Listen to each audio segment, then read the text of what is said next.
Hello, and welcome to episode 633 of the Macworld podcast. I'm Leif Johnson. We got over here on the remote, we have Jason Cross. Hello. And over here on my right, we have the most important man in the room, Dan Masaoka, who was missing last week. Yeah, I'm back. And Dan will be taking your questions. He'll be looking at our feeds on YouTube, and he'll be looking on Twitter Periscope. And so if you have any questions, just shoot them over to us.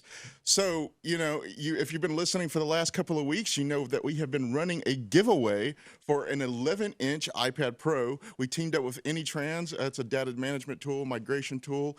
And, you can use that to put your data over here. And we like it because it gives us a lot more options than iCloud does. But that contest ended an hour ago, and the winner is Steven from Florida. Now, we're going to keep that vague because we really want you guys to check out your spam folders because we've had some issues where people have won these amazing things and we haven't been able to send them out to you. So if your name is Steven and you're from Florida, please check your spam folder. And it's very possible that you could be, holding this very iPad within a week. So congratulations, Steven. And so we're going to talk about a couple of disparate things on here today. And so one of the big news earlier this week is it's a light thing, but Infinity Blade, which you might remember was one of the big apps from early on in the App Store. It's one of the apps that Apple used to show off in its presentations about how great the graphics were and the performance was for the iPhone. It is gone now. Publisher Epic Games, the developer was Chair Entertainment, but publisher Epic Games, which is best known for Fortnite these days, removed it from the store, saying that they no longer felt that they could properly support it. This is a big deal, in my opinion. For Infinity Blade was one of those games that showed that iOS games could be fun. A lot of other games, they try to stick too much to the controller controls and everything. But Infinity Blade, it was fun to use with the touch controls. It was a little repetitive, but it looked darn cool while I was doing it. Yeah, it was one of those things where it was, when they always talk about console quality graphics, you could see it there. Mm-hmm. Maybe it wasn't quite, but you could actually see, oh yeah, they really are getting there. And it wasn't just another match 3 game like Candy Crush and all these other things that were so popular at the time. It felt like a quote real gamers game. Right. And they, I think at several keynotes, like you said, brought them on stage to show how great it is. So 3 Infinity Blades over. From 2010 to 2013. Yeah. 13, over 3 years. Mm-hmm. And now it's been 5 years since they published one, but they've yanked them from the App Store. You can still, if you bought them, you can get them. Mm-hmm. You can. Still. And they work fine, I've tested. Yeah. Yeah, go to App Store, tap your little picture in the top, go to purchases, and then search for it, and you can find it and re-download it. And they said they're going to keep doing the content for Infinity Blade 3 that their events or whatnot. They're not events. What are the content? I forget it. It was some in-game term, but it was like crash mobs or something like that. Yeah, something like that. They're going to keep doing those for a bit. And you could also download some stickers from messengers. Yeah. Yeah. So there's that.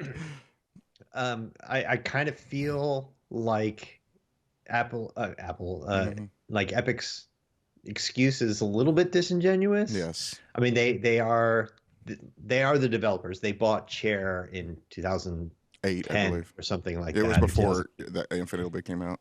Yeah, after Shadow Complex, I think they bought Chair. So they are the developers. They have access to all the code and assets and stuff. It's not like it's gone. They have all the money in the world because of Fortnite. It's not a matter of, oh gee, we just can't keep it up to date with all the new iPhones and versions of iOS and stuff. It's like it's not worth it. And by the way, if you aren't aware of how much money Fortnite makes, in July, and that's July, that's not now, it was over $1 billion. That was crazy. Yeah, that was the estimate. Obviously, they don't release stats. They're not a public company or something. But yeah, the estimates from third parties were they're breaking in $1 billion a year. It's a realistic estimate. Yes. Yeah, I think so. Probably based on the spread. And so I just think I think Epic just feels like they have bigger fish to fry. 500 downloads a week or whatever Infinity Blade is getting. By still being on these best iOS game lists is just nothing compared to the Fortnite and now they're doing a game store and all this other stuff. So it might just be it doesn't sound good for them to go, oh, it's just not worth it for us anymore, Right. guys. And it wasn't like if you looked on the review page, which was up until yesterday, I mean, you could see the Google results for it, but it still had like a 4.6 out of 5 rating after thousands of reviews, which shows that it was still running well. And and it worked on modern phones. I don't think they ever did an update for like the iPhone 10 and stuff with notches where they're really formatting it perfectly. So you would get like the little cutoff bit, but you could play it. It was fine. I saw a couple of people say that the resolution wasn't really kind of up to par with like the 10s and stuff like that. But a lot of people said just as that didn't matter because it still looks a lot better than the other stuff out there. So yeah, it could have used a refresh, but it's not like we see some of these other top tier games that are really old that they were 32-bit games and they just didn't want to go through all the hassle of making a 64-bit compile to work on modern iOS, and Apple's cut off old 32-bit apps. It's not like that. It survived that transition already, so. And that's an important part, and I think that what makes it so sad. It was such a key part of Apple's history, especially with the apps and stuff. So there were other big games like BioShock.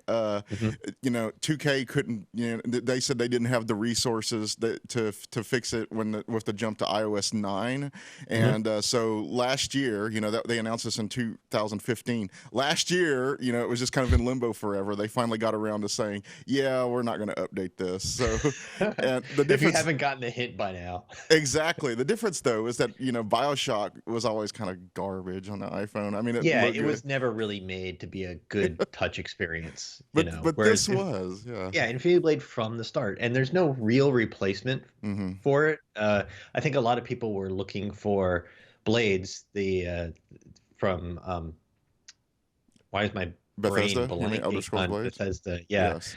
Bethesda's Blades, which is sort of an Elder Scrolls game. They were hoping that would be sort of an RPG-ish version of what Infinity Blade looked, because it looked like it played very much the same way. But that's been delayed, so there's no obvious, this is console quality but made for touch, action medieval game out there that I think everybody's looking for. So do you think that it's especially, okay, so, BioShock is always going to have, things that are preserved, on PC and stuff, for it to be a lot easier too. But, there really is, for Mac, we have the Internet Archives class of Macintosh software library, where, you can download all those old games for the old Macintosh. But currently there's really nothing like that for iOS. And, Yeah, I don't know how sort of game historians are archiving iOS games. I mean, it's got to be possible to sort of grab the package, even if you could never technically install it again. Maybe in some future years they can find a workaround or something like that. But I've got to imagine they're able to grab the app package in some way and just to have an archive and say, well, hey, maybe you can never play this again. Who knows? But it's there. And then, in 20 years there'll be some iPhone emulator, like ancient iOS 12 iPhone emulator or something you can play. I don't know.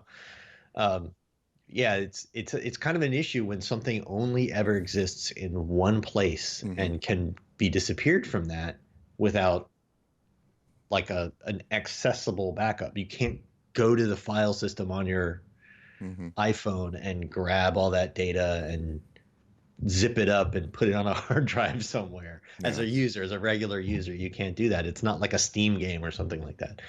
So it's an issue for archiving sort of the history of games and stuff when these big games just disappear. Because the way iOS is done now, basically all you can hope for is an update. And sometimes these updates come because remember I was talking about iOS 9, Telltale. They also pulled it because they were having problems with the transition to iOS 9. But even though Telltale is effectively dead now, you can actually still download a lot of the things like The Wolf Among Us and The Walking Dead. So and those are those you need to update them. You got to cut them some slack because they were having resource problems. Yes, totally. Which like you can understand them going like, hey, we don't have the time and money to do this. Right. But again, like Epic is rolling in epic amounts of cash. It's Yes. just so it almost seems like, yeah, we can, here, this will be your job is to, it's not like, and this is why I'm going back to my previous point is, the game was not running poorly. The other cases that I've brought up here, it was like the transition to iOS 9, transition to 64, basically, we're not going to have a significant refresh on iOS until next year probably. So you could have just let it just sit there for like a year, and then maybe, if iOS 13 has some crazy changes, then it would be a problem. But they didn't go that route.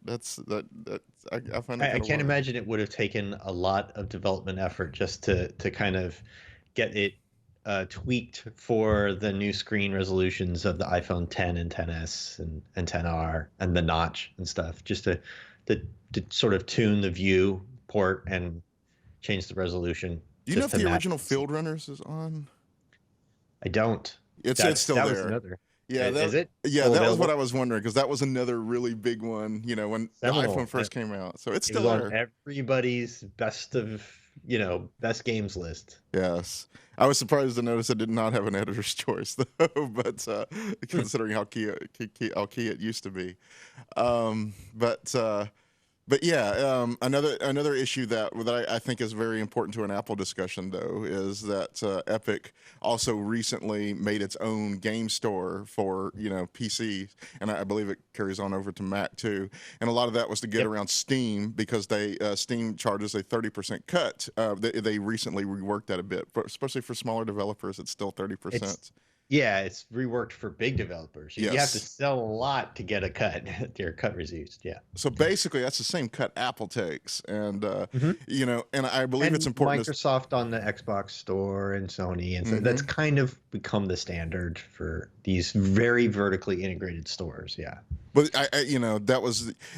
Epic was also the company that refused to put Fortnite on the Google Play Store. So in order to download it, you actually have to side load it to play Fortnite on your Android phone.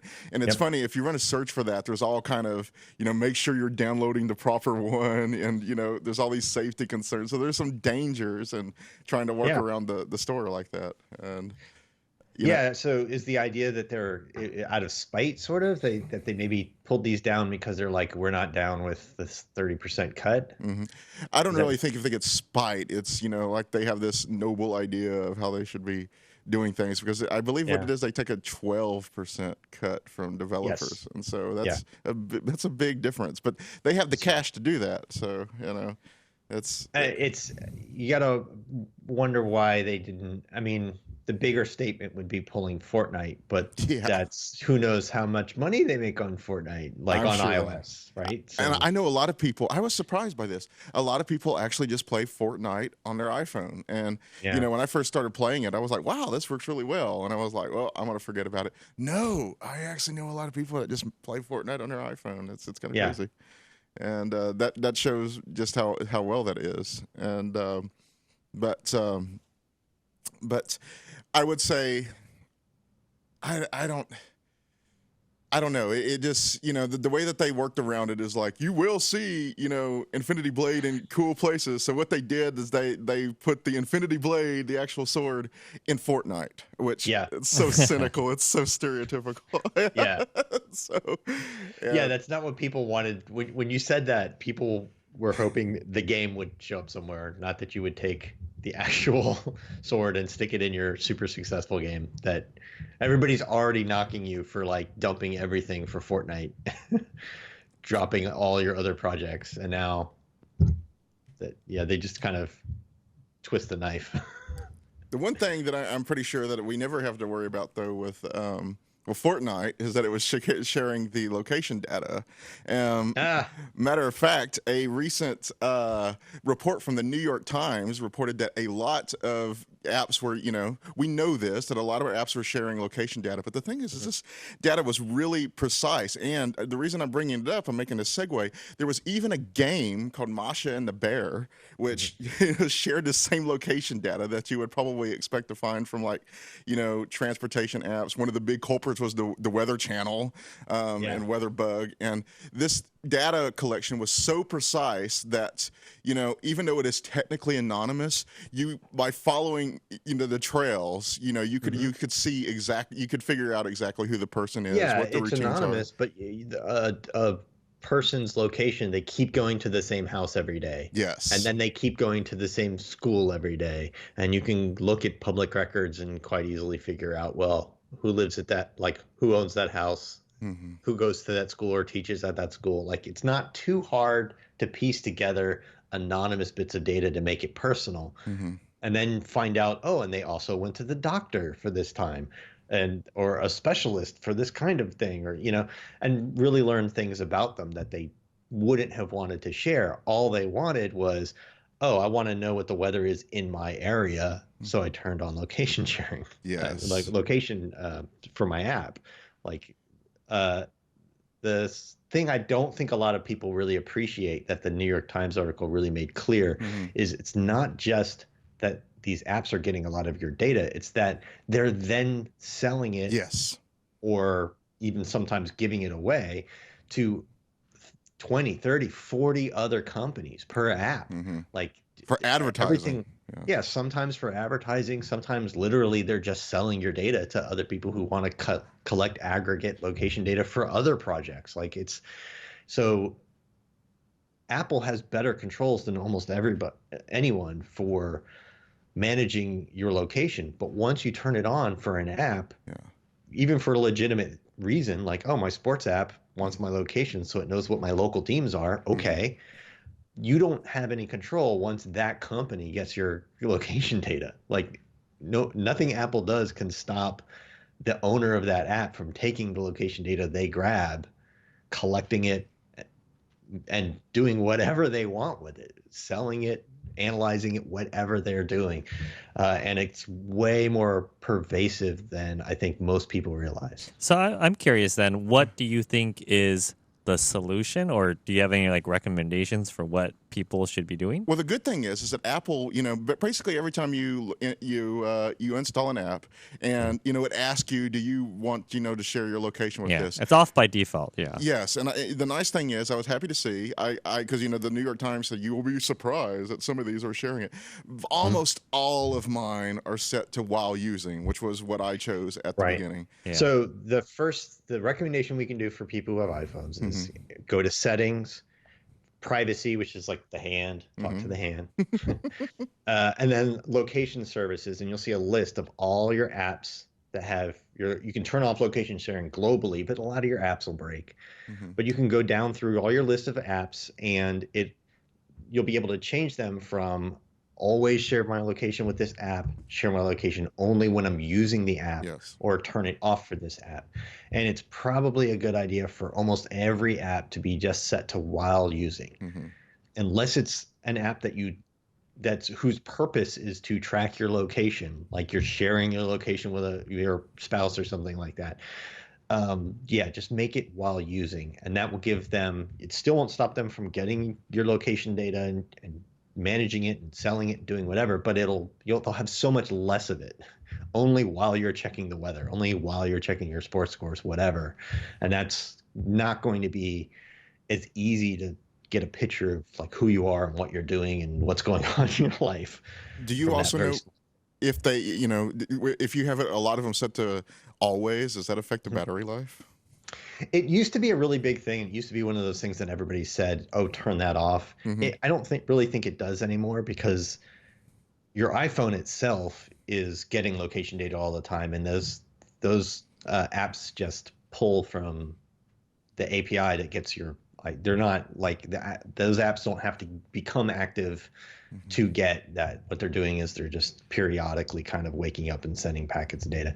So I don't think it's a huge deal for most apps. I think one thing that surprises people is that Apple, you know, itself is tracking it, but luckily it keeps that encrypted and it stays on the phone itself. But I looked it up. It's under system services, under location services, and it's significant locations. And yeah, sure enough, every single city that I have been to in the Bay Area was listed in the the list. Of, fortunately, like you said, that stuff's on your device. Yes. But when it's another app tracking, they have a store of that somewhere else, and they're analyzing it. Who knows how? You should really check out that New York Times article. And if this is all stuff that you think you've heard before and you're familiar with it, this kind of article you should really send to your friends and family members who maybe aren't freaked out about location, because it's very well illustrated. They have all these great motion graphics to show what do your phones know about you and where you're going, and how they can piece together who you are and what's going on in your life just from location stuff that you may not be aware of. It's really slickly designed. It's really easy to understand. It's a great thing to send to other people who may not know too much about this. I have to admit, I almost wondered if those motion graphics that they have were like a privacy violation itself, because it was like, this is where this person lives. This is where she goes to work. They got permission from yeah, I know, but it's still that person, you know, that's the thing. You're still voluntarily giving up that information. So to give you an idea of how bad it is, here's one of the things. This Tell All Digital, a Long Island advertising firm that is a client of a location company, says it ran ad campaigns for personal injury lawyers targeting people anonymously in emergency rooms. That means if you were in an emergency room, you would get an ad, you know, from a personal injury lawyer. That's how precise this stuff is. That's freaky. And the key thing is they didn't run an app on your phone. Yes. They got that from a weather app or a sports app or something else. So you're not running an app thinking, oh, I'm sending this to somebody who's going to target me, who's going to look for whether or not I'm going to an emergency room and then send me an ad. Yes. You're just trying to get your weather. So it's really important. Tim Cook's been on a tear about this lately, and he's right, and some other analysts are right in that we need legislation around this. We need a sort of GDPR for the U.S. where people are explicitly and in plain language told what's going to happen. They have to opt into this sort of stuff. When you run an app and you give it your location access for weather or sports scores or whatever, it should only be used for that unless they also explicitly ask you, hey, we're going to share your location with our advertisers. Cool. And you can say no. We don't have any legislation around us. It's totally the Wild West. And it's kind of an issue. And it's going to be more of an issue as soon as some of those geriatric lawmakers that we have start to realize that they're being tracked. I think they're going to get scared and write a law. Those Viagra ads, right? Well, and give you an idea of how bad it was, you know, when they were having a hearing with Google, you know, it was one of the people who, I forget who it was, but one of the people who was questioning didn't even know, he held up his iPhone and stuff, and, you know, they had to say, we don't make that phone. Yeah. So why did my niece or something get a picture on here? It's like, it seemed like he didn't know how notifications worked. Yes. He didn't know like that apps. It was so much ignorance in one question. It was amazing. And Sundar Pichai is just sitting there stammering, going like, if you give me more info, I can help you maybe. But we don't make the iPhone. Like, it was embarrassing. It was and embarrassing. It's kind of embarrassing every time they get a tech executive in front of Congress. It's kind of embarrassing how badly they don't understand the technologies that they're making laws about. I also want to play up, you know, Jason was mentioning Cook's where he's been speaking out. There's this particularly good speech where Cook pretty much outlines all this stuff. It was last October, International Conference of Data Protection and Privacy Commissioners. And he basically said, we at Apple are in full support of a comprehensive federal privacy law in the United States. And he outlined 4, you know, rights that he believes everybody should have: a privacy, a right to have personal data minimized. Second, the right to knowledge, you know, what's being collected. Third, the right to access. So you should be able to access your data and see what's actually being sent out. Yeah, whatever they collect about you, you should be able to download. Yes. Yeah. And the fourth, the rights to security, you know, which is kind of vague, but security is foundational to trust and, you know, and all other privacy aspects. But yeah. Now, of course, it's good business sense for Apple to promote this because they're already doing most of this. So it only harms their competitors to have to do a whole lot of work and rebuild their businesses around not being able to collect so much personal data and stuff like that. And it only helps Apple because they're already across that finish line for the most part. They don't have to do a whole lot. So that could only harm, you know, Apple's competitors relative to them. So there's a business case there as well. But I do believe the reason that business case exists is because as a company, Mm-hmm. they've taken the hard road. It really is a lot harder to make products like Siri and stuff work well with their stance on privacy. And they've done it because they believe that.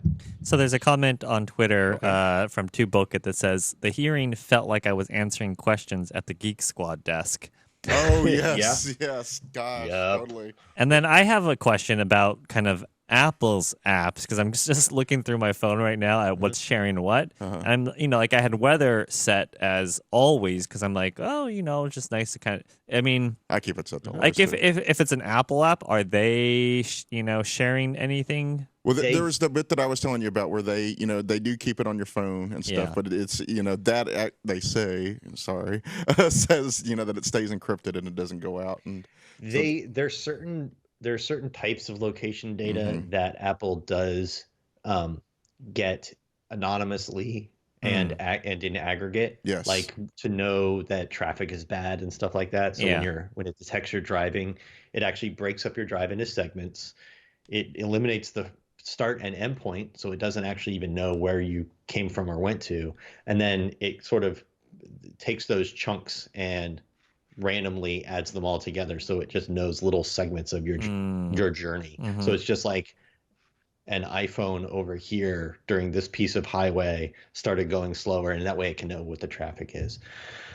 So there are some things where they're collecting data that's not living on your phone, but they always make it something where even if they wanted to, they could never kind of identify you with it or where you are or what you're doing with your life. And that yeah, you went to the doctor and then or one whatever. last question, as far as if it's open in the background, does that count as while using? No, Okay. that's the key to while using is it has to be not just in your multitask list, but it has to be the front end. open front, yeah.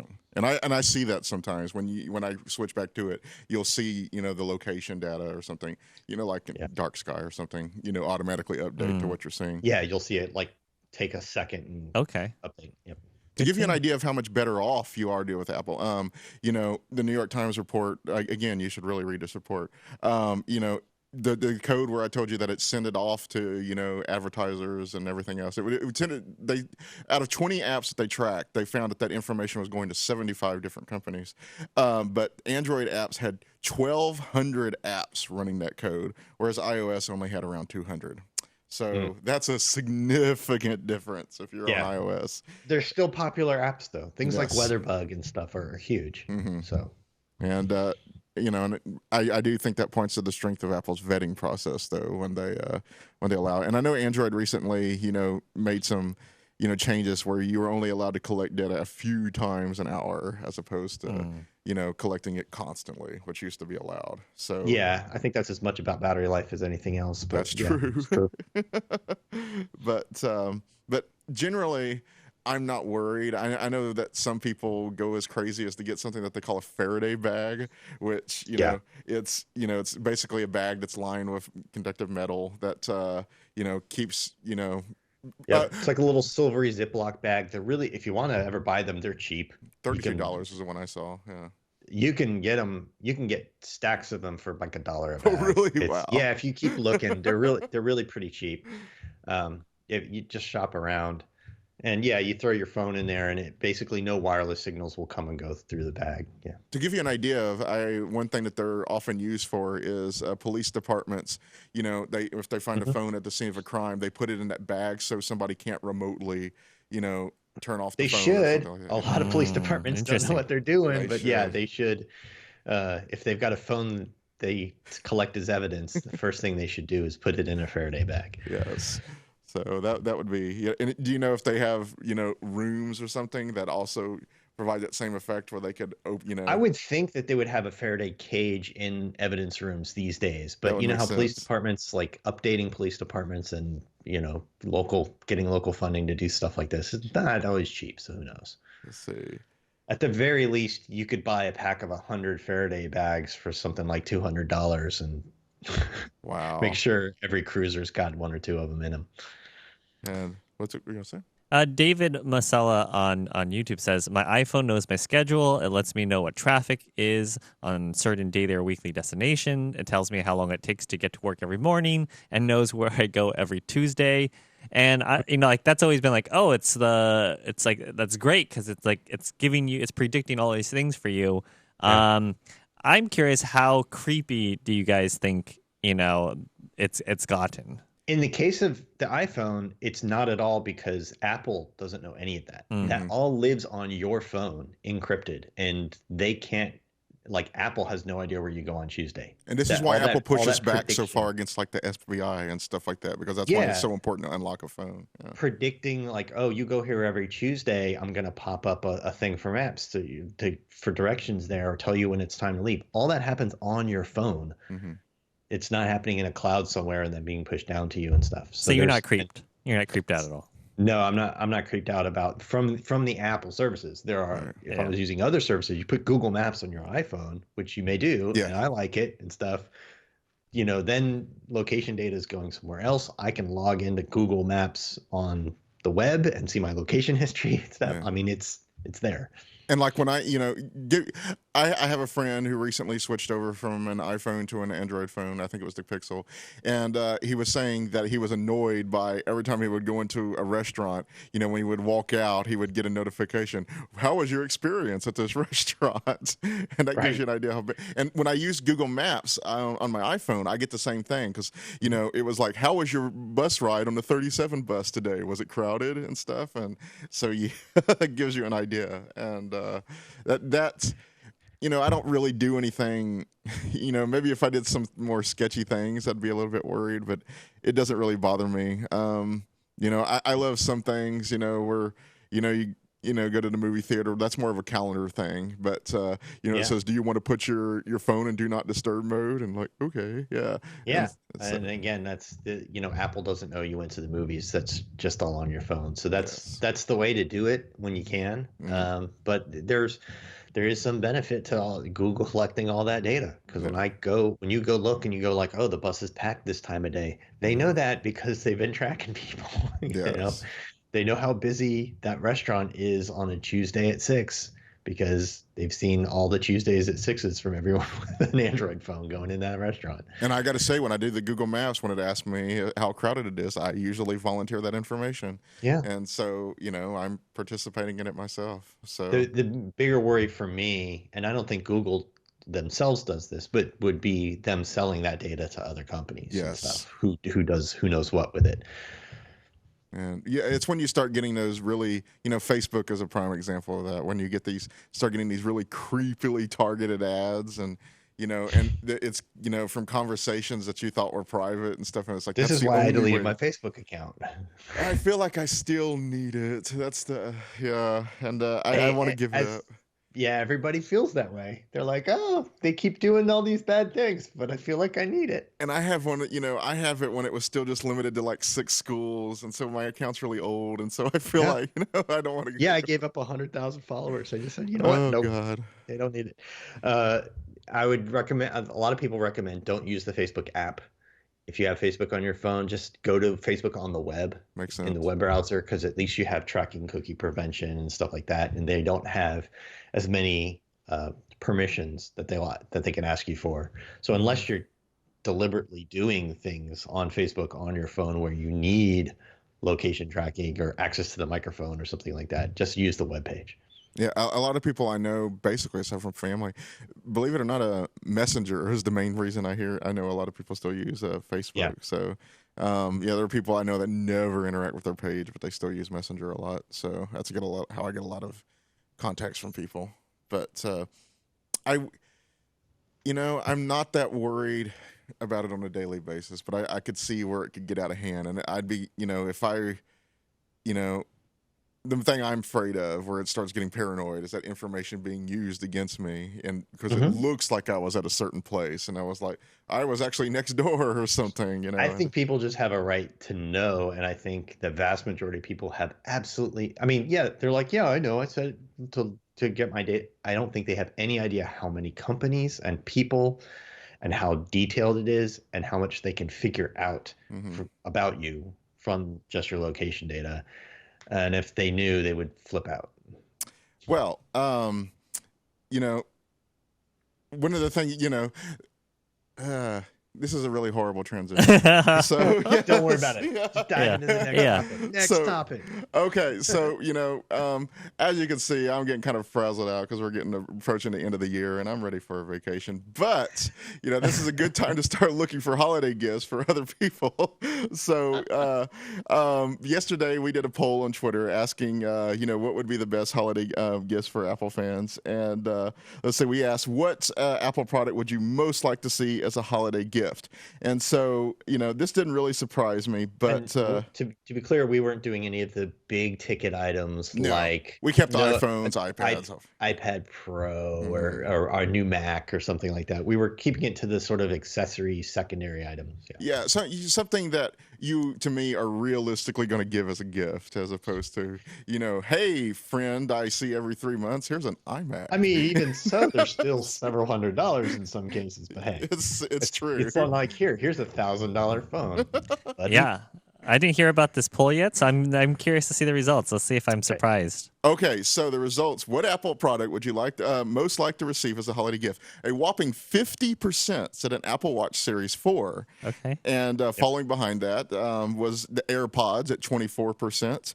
And in third place was the humble HomePod. And only 11% of the people wanted an Apple TV 4K. And, honestly, this sounds like a pretty proper ratio.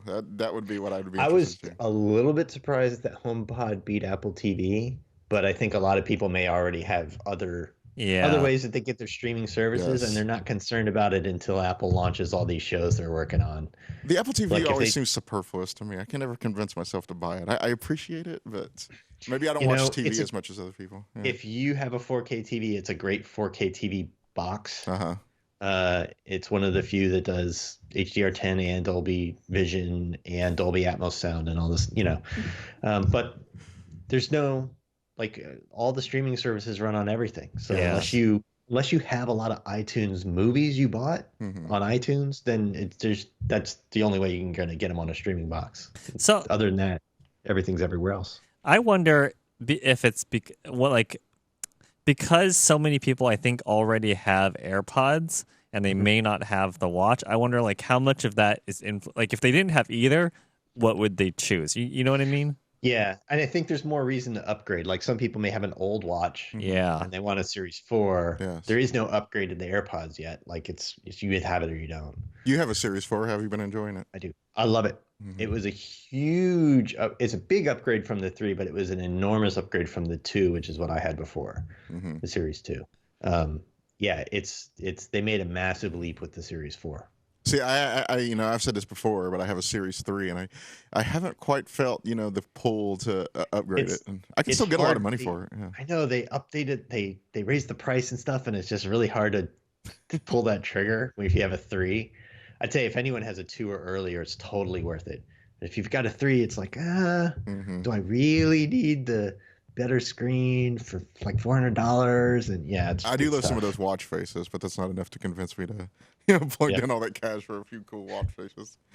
And but the AirPods. Wait for Series 5. Yes, talking about a wait, I think that's a lot of people are waiting on is some kind of improvement to the AirPods. I still think where people expect noise cancellation like you get from Bose, I still think that's kind of science fiction. Yeah, I don't think there's enough room in an AirPod to do it. But Yeah. I would like to see controls like, you do volume by just like sliding your finger up or something. That would be really cool. But that might be science fiction too. But I do love my AirPods. I use them constantly. I use them on the train. I use them to make, I haven't talked on the phone so much in years, ever since I got my AirPods. And now it's comfortable as opposed to holding up the darn phone. It, to my it head. really is. Anytime I'm on the phone with someone like my mom or somebody who's going to talk for an hour, I grab my AirPods. Absolutely.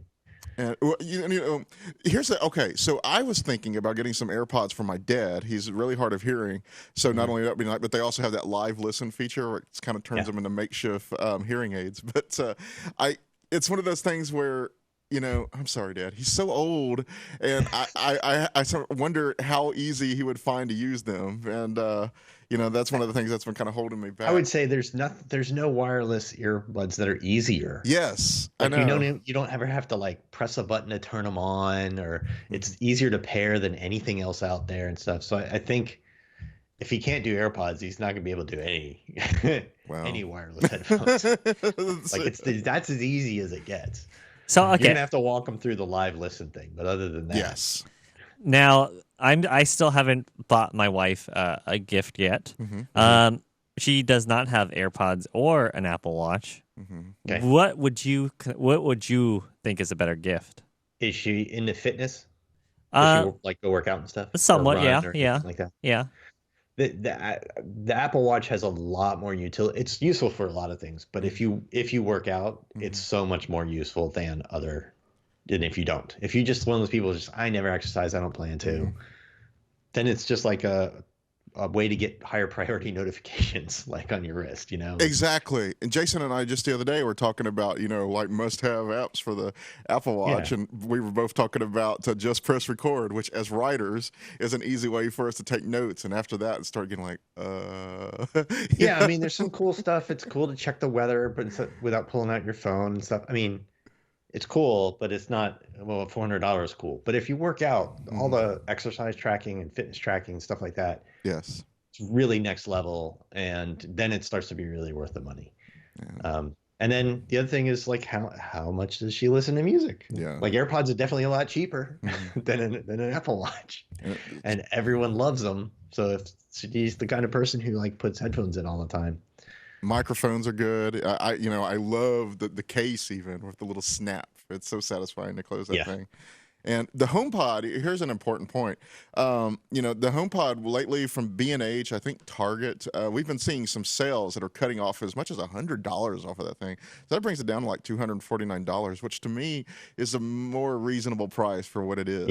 Yeah. I still feel like if you're not an Apple Music subscriber, if you're like a Spotify person, I'm going to AirPlay Spotify over to it for $250. I could do better, Yes. It's really for Apple Music people still. I have to admit, like one of the main reasons I use the HomePod for is like, hey, what's the weather today? And that's mainly what I get to use out of the. You could get a Google Home Hub or something, or an Alexa or something, and do that and so much more for a lot less money. I mean, it does look good. When I go over other people's houses and I see, their smart speakers and stuff, I do admit that they have better voice controls, but they look like garbage, honestly. I don't know. They seem to start looking rattier a lot sooner than the HomePod. So that's one thing I've been kind of turned off. But the Apple, of the products we've talked, of course I have a Series 3, not a Series 4.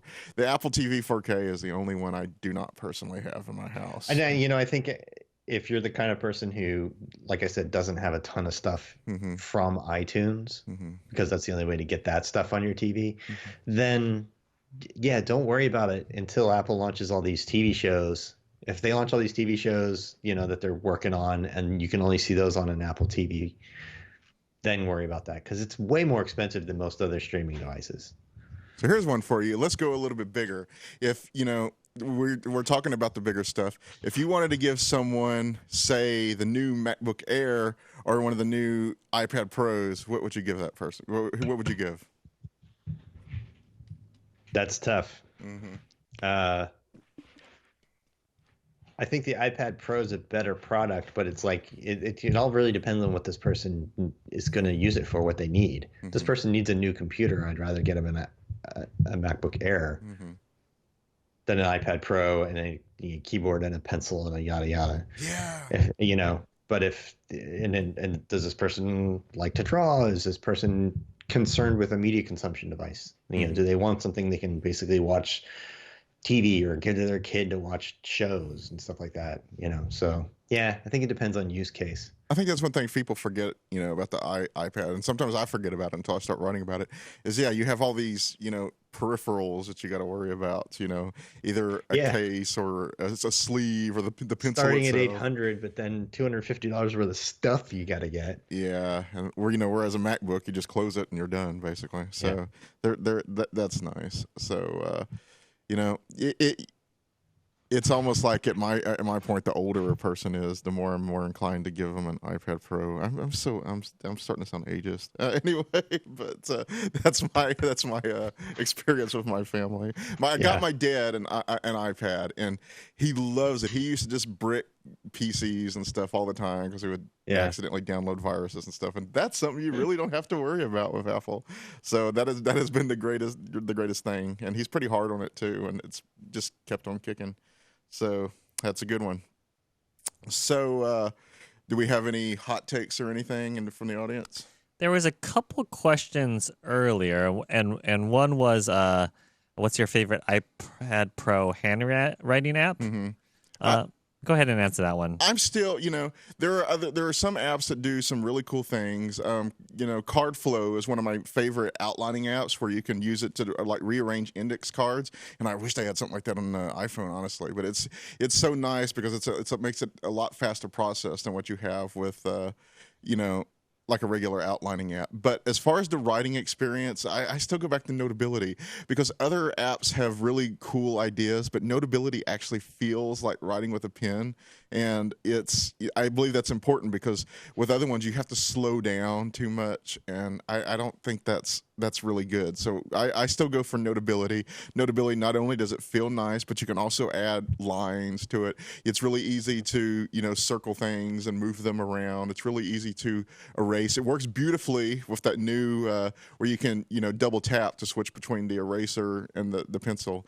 And, for general purpose notes, that's what I would go for is Notability. And the nice thing is you have to pay more money, of course, but it effortlessly syncs between the Mac and the iPad. So if you write up your notes by hand on the iPad, you can, go switch over to your Mac and open it and boom, there's my same notes and I can, start typing side by side. Yeah. And that's one of the reasons I love Notability.